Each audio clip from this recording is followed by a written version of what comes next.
जय हिंद। आज मैं साइंस का क्वेश्चन लाया हूँ। ऑलरेडी एग्जाम में क्वेश्चन पूछा गया है, तो चलते हैं यहाँ से क्वेश्चन की ओर। फर्स्ट क्वेश्चन यहाँ पे देखिएगा, पूछा जा रहा है कि निम्नलिखित में से कौन सा वसा में घुलनशील विटामिन है। तो वसा में घुलनशील विटामिन जो है बी कॉम्प्लेक्स सी जो है, ये जल विलेय विटामिन है। और विटामिन ए और विटामिन डी और विटामिन ई और विटामिन के जो है जल विलेय विटामिन है। तो राइट ऑप्शन हो जाएगा विटामिन डी जो है वसा में घुलनशील विटामिन है। राइट ऑप्शन डी करेक्ट होगा। वसा में घुलनशील कौन सी विटामिन है? Vitamin A, vitamin D, vitamin E और विटामिन के। जहां पर ऑप्शन चारों में से कोई भी ऑप्शन मिलेगा देखने के लिए, ये सब वसा में घुलनशील विटामिन है। और बी कॉम्प्लेक्स सी विटामिन जो है जल विलेय विटामिन है। तो ऑप्शन डी करेक्ट होगा। और सबसे पहले ये बता दो कि विटामिन का खोज जो किया था हॉपकिंस ने किया था। कौन? हॉपकिंस ने विटामिन का खोज किया था, याद रखना। और विटामिन एक प्रकार का कार्बनिक पदार्थ है, याद रखना। जो हमारे शरीर में विटामिन जो है नहीं बनता है, ये भी याद रखना कि मानव शरीर में कौन सी चीज है जो नहीं बनता, तो विटामिन नहीं बनता है।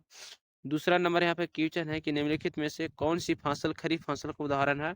तो कौन सी फसल जो है खरीफ फसल का उदाहरण है? तो खरीफ फसल के बारे में सबसे पहले जानकारी दे दूं। खरीफ फसल जो वर्षा में बोई जाती है फसलें, वो खरीफ फसल का उदाहरण हो जाता है। तो देखिए यहाँ पर चावल जो है, राइस, राइस जो है यहाँ पे चावल, एक खरीफ फसल का उदाहरण हो जाएगा। राइट ऑप्शन बी हो जाएगा। खरीफ फसल का उदाहरण कौन सी है? चावल हो जाएगा। राइट ऑप्शन बी हो जाएगा, याद रखना। और चावल, चावल जहाँ खेत धान की खेती होती है, जहाँ से धान कटाती है, वहाँ पे सर्वाधिक मात्रा में मेथेन गैस पाई जाती है, भी याद रखना कि धान धान के खेतों में कौन सी गैस पाई जाती है। तो मेथेन गैस एग्जाम में पूछा गया क्वेश्चन है। उसके बाद यहाँ पर 3 नंबर क्वेश्चन पूछा जा रहा है कि मनुष्य के शरीर में कौन सा विटामिन बनता है। तो मनुष्य के शरीर में कौन सी विटामिन बनता है? तो याद रखना विटामिन डी और के जो है मनुष्य के शरीर में बनता है। तो याद रखना विटामिन। तो राइट ऑप्शन कौन सा होगा? मनुष्य के शरीर में कौन सी विटामिन बनती है? तो विटामिन डी जो है मनुष्य के शरीर में बनती है। राइट ऑप्शन सी करेक्ट होगा तीसरा का। नेक्स्ट क्वेश्चन यहाँ से फिर देखिएगा, चौथा नंबर पूछा जा रहा है कि COOH निम्नलिखित में से किस किस क्रियात्मक समूह में उपस्थित होता है। तो COOH जो है एक कार्बोक्सिलिक अम्ल है। क्या है? COOH जो है कार्बोक्सिलिक अम्ल का क्रियाशील मूलक है। तो राइट ऑप्शन हो जाएगा डी करेक्ट ऑप्शन हो जाएगा। कार्बोक्सिलिक अम्ल का क्रियात्मक समूह COOH है। राइट ऑप्शन डी होगा चौथा का। नेक्स्ट क्वेश्चन देखिएगा, 5 नंबर पूछा जा रहा है कि कार्यात्मक समूह CHO निम्नलिखित में से किसमें मौजूद होता है। तो याद रखना CHO जो है एल्डिहाइड में उपस्थित होता है। राइट ऑप्शन बी करेक्ट होगा। यहाँ पे सबसे पहले क्रियाशील मूलक के बारे में जानकारी दे देता हूँ। देखिए OH जो है एल्कोहल का क्रियाशील मूलक है, और O जो है ईथर का क्रियाशील मूलक है। और CO जो है यहाँ पे देखिएगा, CO जो है कीटोन का क्रियाशील मूलक है। और यहाँ पे देखिएगा C जो है COR जो है एस्टर का क्रियाशील मूलक है। और यहाँ पे देखिएगा CHO जो है कीटोन का क्रियाशील मूलक है। और यहाँ पे COOH जो है COOH एक कार्बोक्सिलिक अम्ल का क्रियाशील मूलक है। तो CHO किसका क्रियाशील मूलक है? तो राइट ऑप्शन हो जाएगा एल्डिहाइड का क्रियाशील मूलक है CHO। Right option B correct होगा। नेक्स्ट क्वेश्चन देखिए, यहाँ पर क्वेश्चन पूछा जा रहा है कि कीटोन कौन सा अभिक्रियाशील मूलक होता है। तो कीटोन में कौन सा अभिक्रियाशील मूलक होता है? तो याद रखना कीटोन में जो होता है CO क्रियाशील मूलक होता है। C डबल बॉन्ड O एक कीटोन का क्रियाशील मूलक होता है। ऑप्शन सी करेक्ट होगा छठा का, ऑप्शन सी। नेक्स्ट क्वेश्चन यहाँ से फिर देखिएगा, पूछा जा रहा है कि कार्बन परमाणु वाले हाइड्रोकार्बन के साथ जुड़ने वाला उपसर्ग कौन सा है। तो कार्बन परमाणु वाले हाइड्रोकार्बन के साथ, याद रखना, कार्बन परमाणु वाले हाइड्रोकार्बन के साथ जुड़ने वाला उपसर्ग कौन सा है। तो देखिए यहाँ पे, तो राइट ऑप्शन हो जाएगा करेक्ट ऑप्शन है। तो यहाँ पे हेप्ट भी हो जाएगा, ब्यूट भी हो जाएगा, प्रोप भी हो जाएगा, एथ भी हो जाएगा। तो यहाँ पे राइट ऑप्शन डी करेक्ट होगा। यहाँ पे चारों ऑप्शन सही है। यहाँ पे कि कार्बन परमाणु वाले हाइड्रोकार्बन के साथ जुड़ने वाला उपसर्ग क्या है। तो यहाँ पे चारों ऑप्शन सही होगा। देखिए जैसे एक कार्बन को बोला जाता है मेथ, 2 कार्बन के एथ, 3 कार्बन के प्रोप, 4 कार्बन के ब्यूट, 5 कार्बन के प्रोप। अब 5 कार्बन को क्या बोला जाता है? प्रोप। और छठा कार्बन के हेक्स बोला जाता है। तो इसीलिए यहाँ पे चारों ऑप्शन जो है सही होगा यहाँ पे, क्योंकि उपसर्ग वह शब्दांश होता है जो किसी भी शब्द के पहले जुड़ता है। तो यहाँ पे चारों यहाँ पे ऑप्शन सही हो जाएगा। नेक्स्ट क्वेश्चन फिर देखिएगा, 8वां नंबर क्वेश्चन पूछा जा रहा है कि निम्न में से कौन सा उपकरण विद्युत धारा के चुंबकीय प्रभाव का उपयोग नहीं करता है। तो देखिए चुंबकीय चुंबकीय कंपास, विद्युत जनित्र, माइक्रोफोन और विद्युत मोटर जो है, चुंबकीय कंपास जो है विधारा के चुंबकीय प्रभाव कम करता है, और माइक्रोफोन भी जो है विधारा के चुंबकीय प्रभाव कम करता है। और विद्युत मोटर भी जो है विधारा के चुंबकीय प्रभाव का काम करता है, लेकिन विद्युत जनित्र जो है विधारा के चुंबकीय प्रेरण पर काम करता है। किस पर? ये विधारा के चुंबकीय प्रेरण पर काम करता है। किस पर? विधारा के चुंबकीय प्रेरण पर। ये विधारा के चुंबकीय प्रेरण पर काम करता है विद्युत जनित्र। और याद रखना विद्युत जनित्र का खोज किसने किया था? तो सर माइकल फैराडे ने विद्युत जनित्र का खोज किया था, ये भी याद रखना। अब विधारा के चुंबकीय प्रेरण भी किसने दिया था? तो विधारा के चुंबकीय प्रेरण का खोज जो भी किया था, किसने किया था? तो सर माइकल फैराडे ने ही किया था। और याद रखना विधारा के चुंबकीय प्रभाव का खोज बोलेगा तो स्टर्न ने किया था विधारा के चुंबकीय प्रभाव का खोज 1820 में। ये बात याद रखना। उसके बाद यहाँ से नेक्स्ट क्वेश्चन देखिएगा, 9 नंबर पूछा जा रहा है कि ईंधन ईंधन की एक इकाई द्रव्यमान के पूर्ण दहन से उत्पन्न ऊष्मा की मात्रा को क्या कहा जाता है? तो ईंधन के एक इकाई के द्रव्यमान के पूर्ण दहन से उत्पन्न ऊष्मा की मात्रा को क्या कहा जाता है? तो याद रखना ईंधन का ऊष्मीय कैलोरी मान कहा जाता है। राइट ऑप्शन ये हो जाएगा, ईंधन का ऊष्मीय कैलोरी मान कहा जाता है। 1 किलो कैलोरी बराबर 3 गुने याद रखना कि ईंधन की इकाई द्रव्यमान के पूर्ण दहन से उत्पन्न ऊष्मा की मात्रा को ईंधन का ऊष्मीय मान कैलोरी मान कहा जाता है। नेक्स्ट क्वेश्चन फिर है कि निम्न में से कार्बन किस अपरूप की संरचना का भूगर्भीय ग्लोबल के समान होती है? तो निम्नलिखित में से कार्बन के किस अपरूप की संरचना भूगर्भीय ग्लोबल के समान होती है? तो याद रखना फ्लोरीन कार्बन की संरचना जो होती है पृथ्वी के भूगर्भीय ग्लोबल के समान मानी जाती है, फ्लोरीन की जो कार्बन का एक अपरूप है। राइट ऑप्शन सी हो जाएगा, याद रखना। नेक्स्ट क्वेश्चन पूछा जा रहा है 11 नंबर क्वेश्चन कि निम्नलिखित में से कौन सा समूह धातु का प्रतिनिधित्व करता है? तो कौन सा समूह जो है धातु का प्रतिनिधित्व करता है? तो याद रखना वर्ग 16 का तत्व जो है जिसे कैलकुलोजन कहा जाता है, वर्ग 2 का तत्व जो है क्षारीय धातु कहा जाता है। याद रखना वर्ग 2 के तत्व के क्षारीय धातु कहा जाता है। तो राइट ऑप्शन बी करेक्ट होगा। कौन सा समूह करेक्ट होगा? समूह 2 जो है समूह धातु का प्रतिनिधित्व करता है तो समूह 2 हो जाएगा। और उस वर्ग समूह 2 के तत्व कौन कौन सा है? तो याद रखना बेटा मांगे काला सर्त, याद रखना बेरिलियम मैग्नीशियम, बेटा मांगे काला सर्त, बाप राजी। बेरिलियम मैग्नीशियम कैल्शियम ये सब होता है 5 को। अब बेटा बेरिलियम भी होता है यहाँ पे, याद रखना बोरॉन मैग्नीशियम कैल्शियम अस्कैडियम बेरिलियम होता है वर्ग 2 के तत्व जो धातुओं का प्रतिनिधित्व करते हैं। उसके बाद यहाँ पे देखिएगा नेक्स्ट क्वेश्चन 12 नंबर है कि डाल्टन का सिद्धांत आधारित है। तो याद रखना डाल्टन का जो सिद्धांत आधारित है द्रव्यमान संरक्षण के नियम पर आधारित होता है। डाल्टन का परमाणु सिद्धांत याद रखना द्रव्यमान संरक्षण के नियम पर। उसके बाद यहाँ से नेक्स्ट क्वेश्चन पूछा जा रहा है, यहाँ पे देखिएगा यहाँ पे नेक्स्ट क्वेश्चन है 13 नंबर कि निम्नलिखित में से किसका उपयोग इत्र बनाने के साथ साथ स्वाद बढ़ाने के लिए एजेंट के रूप में भी किया जाता है? तो निम्नलिखित में से किसका उपयोग इत्र बनाने के साथ साथ स्वाद बढ़ाने वाले एजेंट के रूप में किया जाता है? तो याद रखना एस्टर, यहाँ पे राइट ऑप्शन हो जाएगा एस्टर का उपयोग जो होता है एस्टर का उपयोग इत्र बनाने के साथ साथ स्वाद बढ़ाने के एजेंट के रूप में इसका उपयोग किया जाता है एस्टर का राइट ऑप्शन एक करेक्ट होगा। उसके बाद यहाँ से नेक्स्ट क्वेश्चन 14 नंबर देखिएगा पूछा जा रहा है कि निम्नलिखित में कौन सी गैस हंसने वाली गैस के रूप में लोकप्रिय है? तो याद रखना नाइट्रस, यहाँ पे नाइट्रस ऑक्साइड गैस जो है हंसने वाली गैस के रूप में लोकप्रिय है, जिसका सूत्र N2O होता है, जिसका रंग जो होता है रंगीन होता है। याद रखना रंगहीन होता है, रंगीन। नाइट्रस ऑक्साइड जो है हंसने वाली गैस है जिसका रंग रंगीन होता है, याद रखना रंगीन। उसके बाद यहाँ से नेक्स्ट क्वेश्चन देखिएगा पूछा जा रहा है कि सभी अम्ल धातुओं के साथ प्रतिक्रिया करने पर गैस उत्पन्न करते हैं। तो सभी धातुएं जो है अम्ल से अभिक्रिया करने के बाद H2 गैस मुक्त करते हैं। कितनी कौन सी गैस? हाइड्रोजन गैस मुक्त करती है। तो राइट ऑप्शन हो जाएगा पहला ऑप्शन सही होगा, हाइड्रोजन गैस सभी धातुएं अम्ल से अभिक्रिया करने के बाद गैस मुक्त करती है। उसके बाद यहाँ से नेक्स्ट क्वेश्चन देखिएगा पूछा जा रहा है 16 नंबर कि इनमें कौन सी तरंगे विद्युत चुंबकीय तरंगे हैं? तो इनमें कौन सी तरंगे है जो विद्युत चुंबकीय तरंगे है? तो याद रखना अल्ट्रासोनिक तरंगे जो होती है विद्युत चुंबकीय तरंगे मानी जाती है। राइट ऑप्शन बी करेक्ट होगा। धमनी तरंगे जो विद्युत चुंबकीय तरंग नहीं है। अल्फा तरंगे ये धनावेशित या विद्युत चुंबकीय तरंग नहीं, लेकिन अल्ट्रासोनिक तरंगे है ये विद्युत चुंबकीय तरंग मानी जाती है। राइट ऑप्शन बी करेक्ट होगा, जिसे हम लोग पराबैंगनी किरणें बोलते हैं। तो अल्ट्रासोनिक तरंगे राइट ऑप्शन हो जाएगा। नेक्स्ट क्वेश्चन फिर पूछा जा रहा है कि निम्नलिखित में कौन सा तरंगधारे का प्रतीक है? तो तरंगधारे का जो प्रतीक होता है क्या होता है? लैम्डा। तरंगधारे का प्रतीक लैम्डा होता है, तरंगधारे का प्रतीक होता है। राइट ऑप्शन बी करेक्ट होगा। नेक्स्ट क्वेश्चन यहाँ से फिर देखते हैं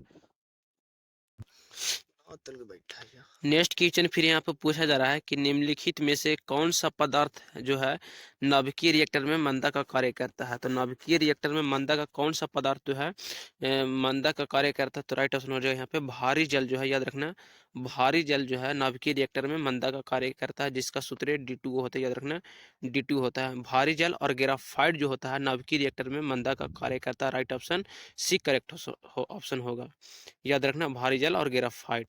उसके बाद यहाँ से नेक्स्ट क्वेश्चन पूछा जा रहा है दूसरा नंबर की सर्वप्रथम मानव ने किस धातु का उपयोग किया था। तो सर्वप्रथम मानव ने किस धातु का प्रयोग किया था। तो राइट ऑप्शन हो जाएगा तांबा धातु का सर्वप्रथम मानव ने प्रयोग किया था, याद रखना। और ये कब किए थे। तो नवपाषाण काल में, याद रखना नवपाषाण काल में मानव ने सर्वप्रथम तांबा धातु का प्रयोग किया था। राइट ऑप्शन सी करेक्ट होगा दूसरा का।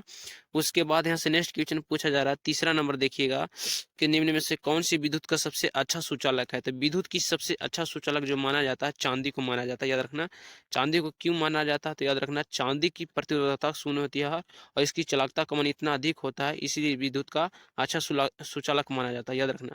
और अति चालकता का खोज किसने किया था। तो याद रखना कॉपरलिंग ओन्स ने 1913 में अति चालकता का खोज किया था, ये भी बात याद रखना। उसके बाद यहाँ से नेक्स्ट क्वेश्चन पूछा जा रहा है चौथा नंबर कि निम्न में से कौन सा कार्बोक्सिलिक अम्ल नहीं है। तो निम्न में कौन सी कार्बोक्सिलिक अम्ल नहीं है। देखिए फॉर्मिक अम्ल का जो सूत्र होता है HCOH होता है, और सिट्रिक अम्ल का जो सूत्र होता है CH3COH होता है, और टार्टिक अम्ल का सूत्र जो होता है यहाँ पे राइट ऑप्शन है, यहाँ पे डायरेक्ट देखना पिक्रिक अम्ल जो है इसमें कार्बोक्सिलिक अम्ल नहीं होता, COH समूह उपस्थित नहीं होता पिक्रिक अम्ल में। आप लोग फार्मूला देख लीजिएगा, इसमें जो होता है COH समूह उपस्थित नहीं होता, कार्बोक्सिलिक अम्ल का उदाहरण नहीं होगा। लेकिन फॉर्मिक अम्ल, सिट्रिक अम्ल और टार्टिक अम्ल में COH समूह उपस्थित होता है, लेकिन पिक्रिक अम्ल में उपस्थित नहीं होता, इसलिए कार्बोक्सिलिक अम्ल नहीं, अम्ल का सदस्य नहीं होगा। राइट ऑप्शन डी हो जाएगा। उसके बाद यहाँ से नेक्स्ट क्वेश्चन 5 नंबर देखिएगा, पूछा जा रहा है कि निम्नलिखित में से कौन सी धातु स्वतंत्र अवस्था में पाई जाती है। तो याद रखना धातु जो है दो अवस्था में पाई जाती है, मुक्त अवस्था और एक संयुक्त अवस्था। तो यहाँ पर पूछा जा रहा है मुक्त अवस्था को ही हम लोग स्वतंत्र अवस्था बोलते हैं। तो यहाँ पे कौन सी धातु स्वतंत्र अवस्था में पाई जाती है। याद रखना सोना धातु जो है स्वतंत्र अवस्था में पाई जाती है। राइट ऑप्शन बी करेक्ट होगा। राइट ऑप्शन कौन सा होगा, बी सोना। और सोना का संकेत कौन सा होता है। तो Au सोना का संकेत होता है, और इसका अधिकतम ऑक्सीकरण संख्या +1 होता है, ये भी याद रखना। नेक्स्ट क्वेश्चन पूछा जा रहा है यहाँ पे छठा नंबर कि सोडियम धातु का संग्रह निम्नलिखित में डुबोकर किया जाता है। तो सोडियम धातु जो है किरोसिन तेल में इसको डुबाकर रखा जाता है। क्यों रखा जाता है। सोडियम और पोटेशियम धातु एक ऐसी धातु है जिसे किरोसिन तेल में डुबाकर रखा जाता है। ऐसा इसलिए किया जाता है क्योंकि सोडियम धातु इतनी क्रियाशीलता इसकी इतनी अधिक है, इसे वायुमंडल में खुला छोड़ देने पर ऑक्सीजन से अभिक्रिया करके स्वतः जलने लगती है। इसीलिए इसे बचने के लिए ही किरोसिन तेल में सोडियम और पोटेशियम को डुबाकर रखा जाता है। राइट ऑप्शन एक करेक्ट होगा। उसके बाद यहाँ से पूछा जा रहा है कि कौन सी गैस वायुमंडल का अंग नहीं है। तो देखिए वायुमंडल का कौन सी गैस अंग नहीं है। तो देखिए सबसे पहले बता दूं वायुमंडल में सर्वाधिक गैस जो पाई जाती है नाइट्रोजन पाई जाती है, उसके बाद नाइट्रोजन गैस पाई जाती है, ऑक्सीजन पाई जाती है, कार्बन डाइऑक्साइड गैस पाई जाती है, और आर्गन गैस पाई जाती है। अक्रिय में सर्वाधिक मात्रा में आर्गन गैस पाई जाती है, और उसके बाद नाइट्रोजन, याद रखना कौन सी गैस, नाइट्रोजन गैस भी पाई जाती है। तो यहाँ पे राइट ऑप्शन कौन सी वायुमंडल का गैस अंग नहीं है। तो देखिए यहाँ पे नाइट्रोजन जो है पाया जाता है, क्लोरीन जो है, हीलियम भी गैस जो है वायुमंडल में पाया जाता है, लेकिन क्लोरीन गैस जो है वायुमंडल में नहीं पाया जाता है। राइट ऑप्शन सी करेक्ट होगा। उसके बाद यहाँ से नेक्स्ट क्वेश्चन देखिएगा, पूछा जा रहा है कि निम्नलिखित में से कौन सा एक जल शोधन के लिए उपयुक्त होता है। तो जल शोधन के लिए कौन सी एक प्रयुक्त होता है। तो याद रखना जियोलाइट का उपयोग जो होता है जल शोधन के लिए उपयोग किया जाता है। राइट ऑप्शन बी करेक्ट होगा। जियोलाइट का उपयोग जल शोधन के लिए ही प्रयोग किया जाता है। उसके बाद यहाँ पे नेक्स्ट क्वेश्चन 9 नंबर यहाँ पे पूछा जा रहा है, देखिएगा थोड़ा जूम कर लेते हैं। यहाँ पे देखिएगा 9 नंबर क्वेश्चन पूछा जा रहा है कि निम्नलिखित में कार्बनिक पदार्थों में कौन सी प्राकृतिक में सर्वाधिक प्रचुर मात्रा में पाया जाता है। देखिए पृथ्वी पर सर्वाधिक मात्रा में कार्बनिक पदार्थ ही मौजूद है, बिना कार्बन को हमारा मान लीजिए कि जीवन संभव नहीं है। तो कौन सी कार्बनिक पदार्थ जो है प्राकृतिक में सर्वाधिक मात्रा में पाई जाती है। याद रखना सेलुलोज जो है, सेलुलोज एक कार्बनिक पदार्थ है जो प्राकृतिक में सर्वाधिक मात्रा में पाया जाता है। ऑप्शन बी करेक्ट होगा। उसके बाद यहाँ से नेक्स्ट क्वेश्चन की ओर चलते हैं। नेक्स्ट क्वेश्चन यहाँ पे 10वां नंबर कि वायुमंडल में सबसे प्रचुर मात्रा में अक्रिय गैस कौन सी है। तो याद रखना आर्गन। आर्गन जो है मंडल में सबसे अधिक प्रचुर मात्रा में पाया जाता है। आर्गन की खोज रामसे एवं किए थे, याद रखना रामसे एवं रैमजे ने, याद रखना रामसे एवं रैमजे ने वायुमंडल में आर्गन गैस की खोज की थी। रामसेन रैमजे ने वायुमंडल में सर्वाधिक प्रचुर मात्रा में पाई जाने वाली आर्गन गैस की खोज की थी। उसके बाद यहाँ से नेक्स्ट क्वेश्चन देखिएगा, 11 नंबर पूछा जा रहा है कि निम्न में कौन सीमेंट का मुख्य संगठक है। सीमेंट का मुख्य संगठक जो माना जाता है, किसको माना जाता है तो याद रखना, सीमेंट को मुख्य संगठक जो माना जाता है, चूना पत्थर को, कैल्शियम कार्बोनेट को सीमेंट का मुख्य संगठक माना जाता है, जिसका सूत्र CaCO3 होता है। राइट ऑप्शन बी करेक्ट होगा। उसके बाद यहाँ से नेक्स्ट क्वेश्चन देखिएगा, 12 नंबर पूछा जा रहा है कि निम्नलिखित धातु युगों में से किसी एक में से क्रमशः सबसे हल्की धातु और सबसे भारी धातु कौन सी है। तो देखिए, सबसे हल्की धातु जो बता दूं लिथियम है, और सबसे भारी धातु ऑसियम है। तो राइट ऑप्शन बी करेक्ट होगा। लिथियम सबसे हल्की है और ऑसियम सबसे भारी है, तो राइट ऑप्शन बी करेक्ट होगा। सबसे हल्की धातु कौन सी है, लिथियम, और सबसे भारी धातु कौन सी है, ऑसियम। तो 12 का ऑप्शन बी करेक्ट होगा। उसके बाद यहाँ से नेक्स्ट क्वेश्चन देखिएगा, पूछा जा रहा है कि स्टेनल स्टील बनाने में लोहा के साथ कौन सी धातु महत्वपूर्ण प्रयोग किया जाता है। तो स्टेनलेस स्टील बनाने में कौन सी धातु का प्रयोग किया जाता है, तो राइट ऑप्शन टीन का प्रयोग किया जाता है स्टेनलेस स्टील बनाने के लिए। राइट ऑप्शन 13 का सी होगा। उसके बाद यहाँ से नेक्स्ट क्वेश्चन पूछा जा रहा है 14 नंबर कि निम्नलिखित में से कौन सी धातु प्लास्टर ऑफ पेरिस में पाई जाती है। तो प्लास्टर ऑफ पेरिस में कैल्शियम धातु पाई जाती है, जिसका सूत्र प्लास्टर ऑफ पेरिस का सूत्र जो होता है CaSO4 हाफ H2O होता है। याद रखना, CaSO4 half H2O plaster of Paris का सूत्र जो होता है CaSO4 हाफ H2O होता है, और जिसका प्लास्टर ऑफ पेरिस में पाई जाती है धातु कैल्शियम, और प्लास्टर ऑफ पेरिस को टूटी हुई हड्डियों को जोड़ने में इसका प्रयोग किया जाता है, ये भी बात याद रखना। उसके बाद यहाँ पर देखिएगा, पूछा जा रहा है 15 नंबर कि रबड़ को वल्कनित करने के लिए प्रयुक्त तत्व कौन सी है। तो रबड़ को वल्कनित करने के लिए सल्फर या तेजाब को, याद रखना, सल्फर या तेजाब का प्रयोग किया जाता है। सल्फर को दूसरा नाम गंधक भी है, याद रखना। सल्फर का संकेत S होता है, जिसका परमाणु संख्या 16 है, और रबड़ को वल्कनित करने के लिए प्रयोग किया जाता है सल्फर या तेजाब को। राइट ऑप्शन ए हो जाएगा। रबड़ का सबसे प्राकृतिक बहुलक क्या है, तो आइसोप्रीन जो है रबड़ का सबसे प्राकृतिक बहुलक माना जाता है। 16 नंबर क्वेश्चन के क्विक सिल्वर कहे जाने वाली धातु कौन सी है। तो क्विक सिल्वर जो कहा जाता है सिल्वर धातु को, सॉरी, क्विक सिल्वर कहे जाने वाली धातु कौन सी है, तो पारा धातु को क्विक सिल्वर कहा जाता है। राइट ऑप्शन सी हो जाएगा। और पारा का संकेत Hg होता है, याद रखना, कमरे के ताप पर द्रवावस्था में पाई जाने वाली धातु है पारा, तो क्यूबिक सिल्वर कहा जाता है पारा को। और पारा के जो एक धातु अन्य से जो धातु मिश्राई जाती है उसे अम्लगम कहा जाता है, जिसका सूत्र Hg होता है अम्लगम का। 17 नंबर क्वेश्चन है कि लोहे में जंग को रोकने के लिए उपयोग किया जाता है। तो लोहे में जंग को रोकने के लिए किसका उपयोग किया जाता है, तो जिंक का, याद रखना, जिंक का धातु का लेपन किया जाता है लोहे को जंग से बचने के लिए। राइट ऑप्शन ये होगा।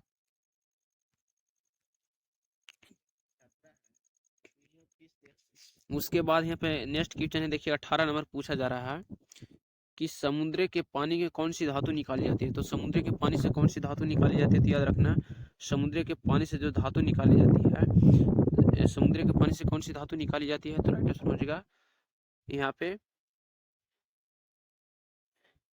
राइट ऑप्शन हो जाएगा मैग्नीशियम धातु जो है समुद्र के पानी से निकाली जाती है। समुद्र के पानी से कौन सी धातु, मैग्नीशियम धातु निकाली जाती है। उसके बाद यहाँ पे देखिएगा नेक्स्ट क्वेश्चन है कि क्रायोलाइट किस धातु का एक्स है। तो क्रायोलाइट जो है किसका एक्स है, तो एल्युमिनियम का प्रमुख एक्स क्रायोलाइट माना जाता है। ऑप्शन डी करेक्ट होगा। उसके बाद 20 नंबर क्वेश्चन है कि निम्नलिखित में कौन सी विकल्प अन्य तीन में से भिन्न है। तो देखिए हेमेटाइट, मैग्नेटाइट, लिमोनाइट, ये सब लोहा का प्रमुख एक्स है, लेकिन बॉक्साइट जो है एल्युमिनियम का प्रमुख है एक्स है। तो जय हिंद दोस्त, आज का वीडियो में इतना ही, फिर मिलेंगे नेक्स्ट वीडियो में।